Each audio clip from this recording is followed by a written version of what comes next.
Hello, I'm in a 2013 Lexus ES 300H, and today I'm going to show you how to check your oil level. So first you open the hood, and then turn the vehicle off. This will be your dipstick. That'll show you your oil level. So pull that out, and then wipe it clean with a good rag or a paper towel. And then we'll stick it all the way back in, and then pull it out again, and then with it all the way out. You should see a couple dots there. The one on the left would be your full dot, and then the right is really low. So ideally you want it pretty close to the one on the left.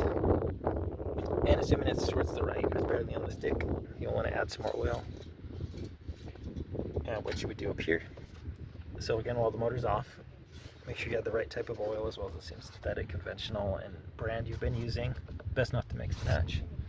But you just unscrew that, and then either straight from your quart jug or with the funnel add as needed. And try not to overfill.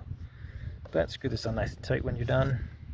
Then I'd start the motor for like 10-20 seconds to circulate the new oil. Turn the vehicle off again. And then I'd repeat the first process we did of checking this dipstick, wiping it clean, and then pulling it out again to see if we've got the right level now.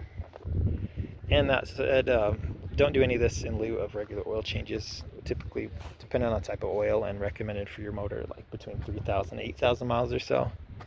As it gets to higher mileage, you'd probably do it more often than 8,000 for sure. But to do oil change, you typically put the vehicle on a slight lift so you can get underneath of the oil pan. You pull the plug, drain all the old oil out, replace any filters as needed, screw it all back in nice and tight.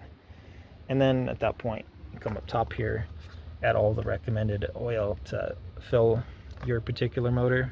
Screw this on nice and tight, and then at that point I turn the car on, circulate the new oil again for 10-20 seconds, and then you could check the oil level again, make sure we're good. But at that point, you should be all set. But I hope this is helpful. Hope you have a great day.